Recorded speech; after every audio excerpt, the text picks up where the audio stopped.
안녕하십니까. 오늘의 어슬렁어슬렁 아프리카를 시작하도록 하겠습니다. 오늘은 일요일입니다. 오늘은 특별히 재미도 있고 아주 교양적이고 유엔을 주제로 하는 그런 소설책 한 권을 소개해 드리려고 합니다. 바로 소설 미중 전쟁입니다. 제목부터가 아주 거창합니다. 미국과 중국이 전쟁을 한다? 미국과 중국은 G2 국가로 전 세계 경제를 나란히 좌지우지하는 국가가 아닙니까? 제목부터가 우리의 호기심을 이끌기에 아주 충분하죠. 이 소설은 또 작년에 출간된, 그리고 저자는 김진명 님입니다.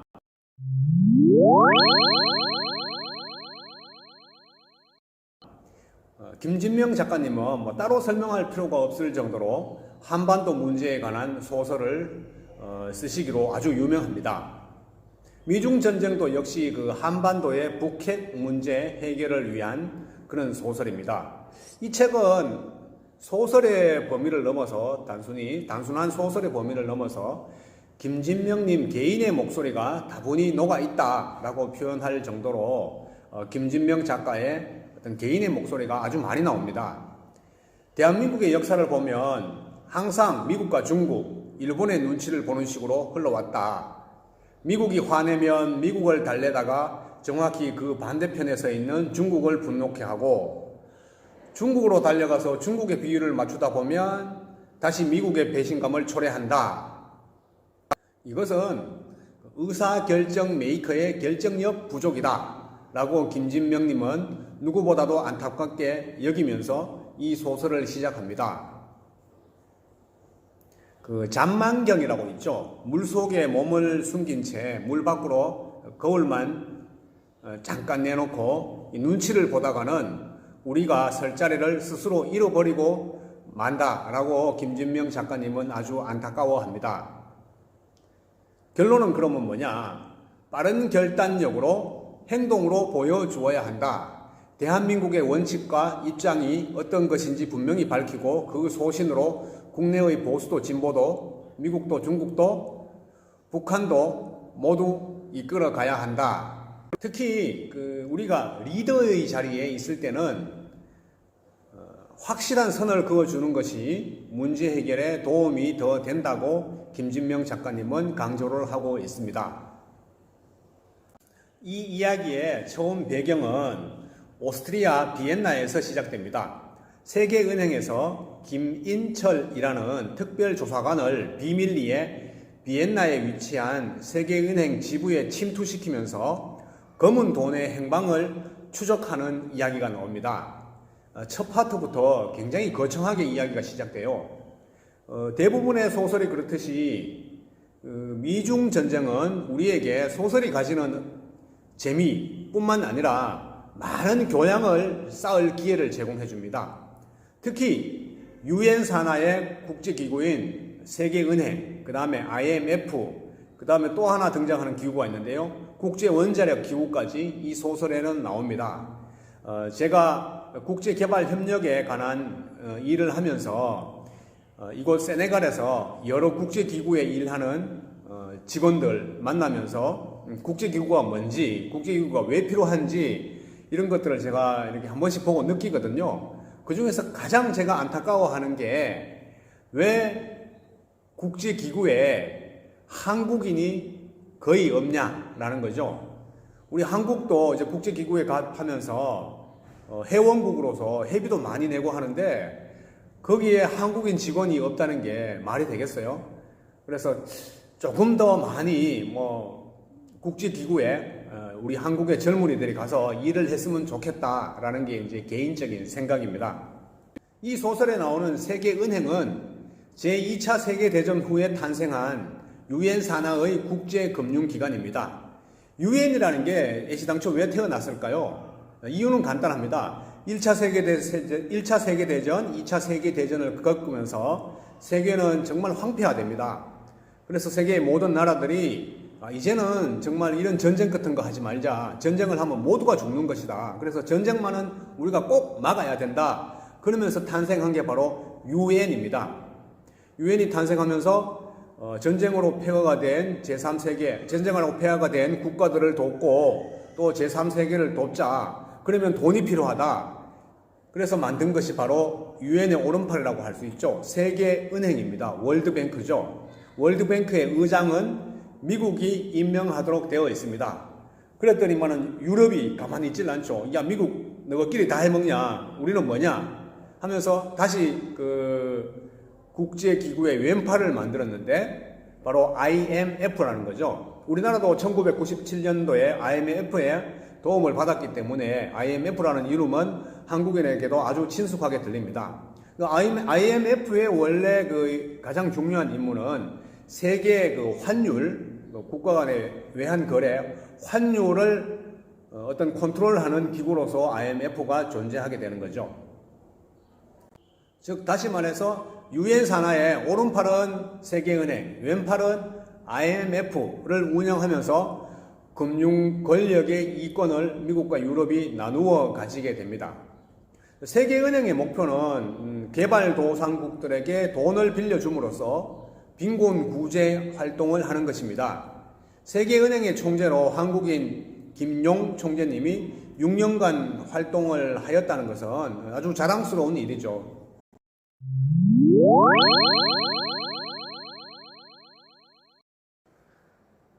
원래 세계은행 총재의 임기는 5년인데요. 5년에서 한 번 더 중임을 할 수 있습니다. 그래서 보통 10년 정도를 하는데 김용 총재님은 6년을 하고 쉽게 말해서 트럼프 대통령이 잘랐습니다.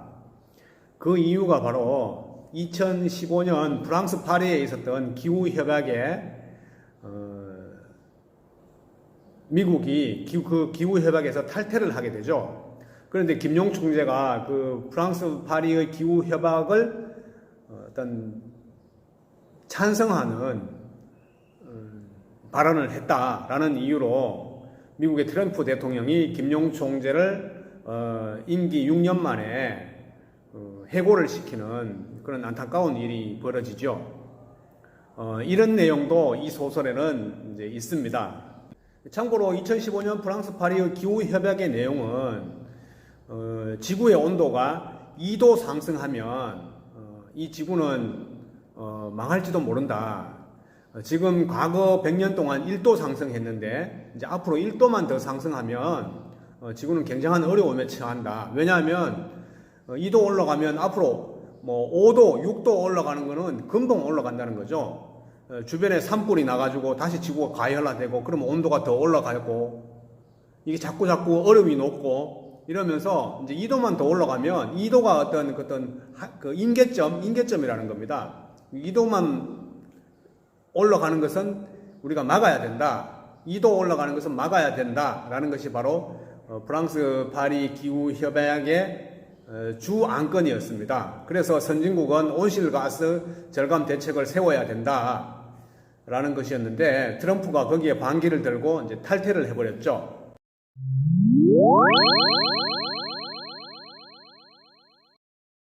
세계은행이 개도국에 막대한 돈을 빌려주면서 중간에 브로커들이 이 돈을 가지고 높은 이율을 노린 단기 투자 놀이를 합니다. 한머니라고 불리죠.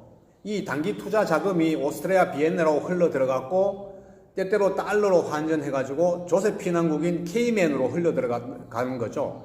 이 한마디로 자금 세탁인 거죠.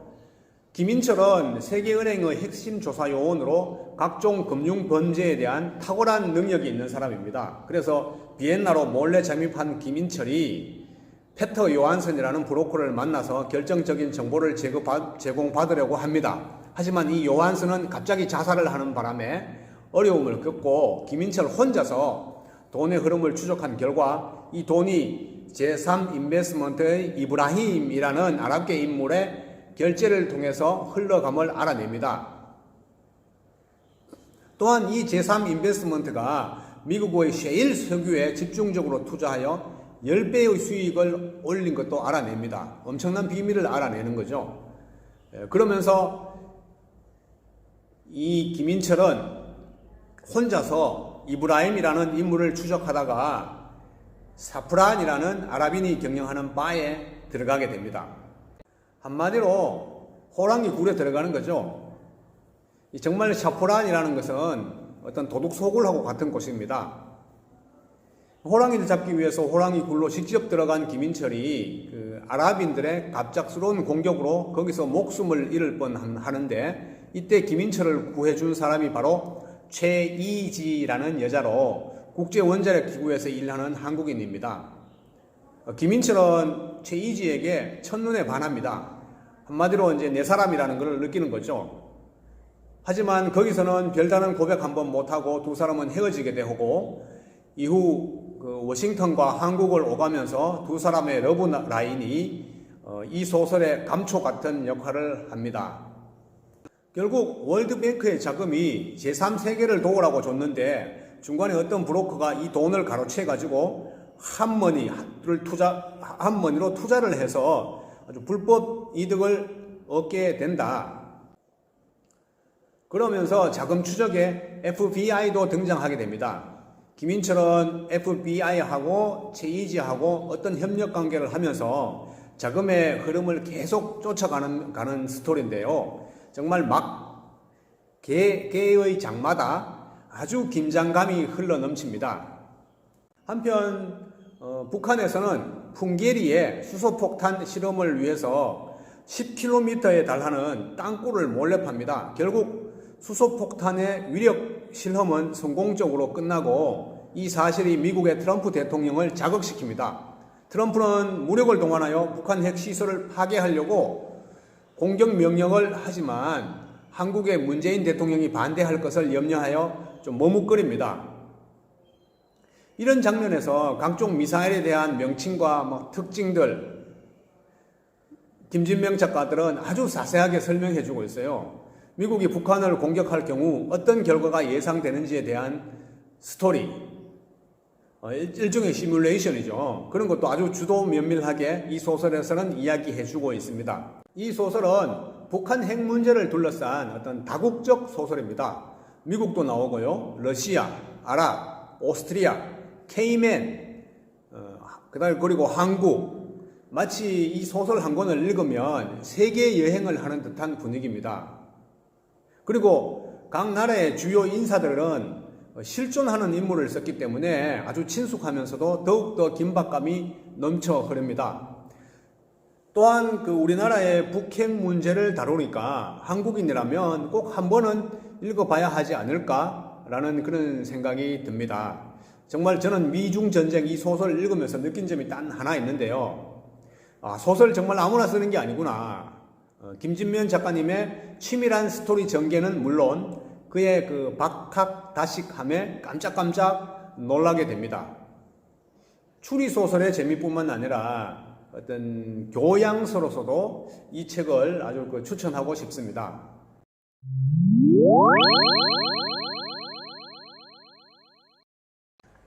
김진명 작가님은 소설 미중 전쟁을 통해서 우리에게 들려주고 싶은 말이 무엇이었을까요? 바로 리더의 역할입니다. 마이다스의 손이라고 아시죠? 만지는 것마다 황금이 된다는 마이다스의 손이 아니라 마이너스의 손이 되면 안 된다. 진정한 리더라면 이런 말이 있습니다. 뺄셈 정치라는 게 있어요. A는 이래서 안 되고 B는 저래서 안 되고 자꾸 모두 빼려고만 한다는 거죠. 그러면 직원들의 사기는 떨어진다. 한마디로 마이너스의 손이 되는 것이다.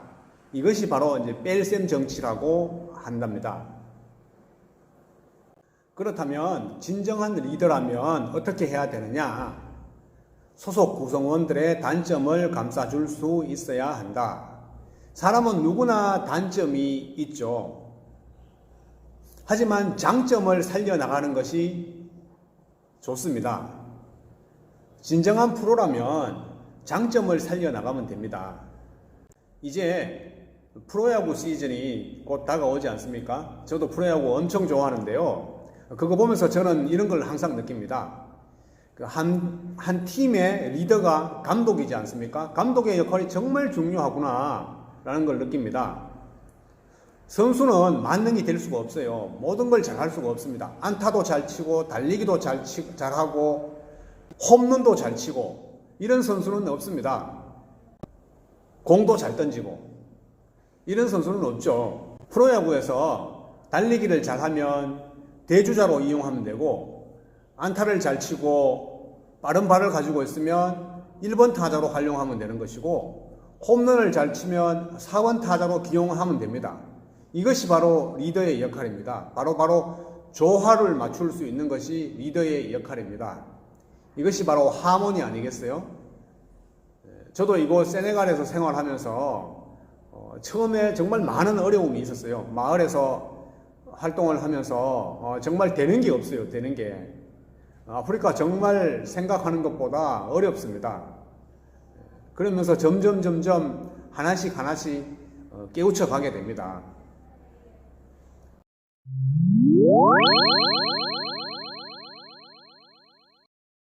새마을의 리더하면 가장 먼저 박정희 대통령이 떠오릅니다. 1970년 4월 22일 부산에서 한해 대책 지방행정 기관장 회의를 개최했는데요.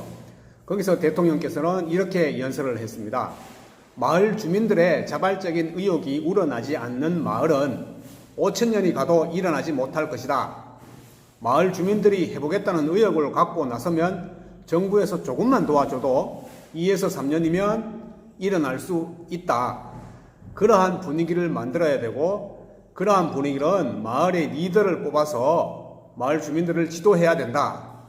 라는 연설을 해왔죠. 즉 새마을의 자조 정신을 아주 강조를 했다는 겁니다. 마을에서 먼저 자발적인 의욕을 가지고 우리도 한번 잘 살아보겠다는 그런 의지를 가지고 일어나는 마을이 있으면 정부가 적극 돕겠다라는 연설을 했습니다. 그리고 박정희 대통령은 당시에 이것을 가지고 새마을 가꾸기 운동이라고 표현을 했는데 결국 1970년 4월 22일 이 연설을 한 날을 가지고 우리가 새마을의 날로 지정하고 지금까지 해오고 있습니다. 우리가 보통 그 새마을 면접 시험 보러 오는 사람들에게 이런 질문을 많이 던지곤 합니다. 새마을의 날이 언제인 줄 아세요? 라는 질문을 던지는데 새마을의 날은 바로 1970년 4월 22일 지정한 것이고 새마을의 날은 4월 22일이 새마을의 날입니다. 이제 곧 다가오네요. 새마을의 날이 얼마 남지 않았네요. 다음 달입니다.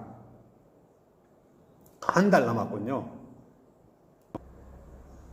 오늘은 소설 미중전쟁을 통해서 우리에게 필요한 리더의 역할, 김진명 작가님이 우리에게 전해주고 싶은 리더의 역할은 무엇인지에 대해서 함께 이야기를 나누어 봤습니다.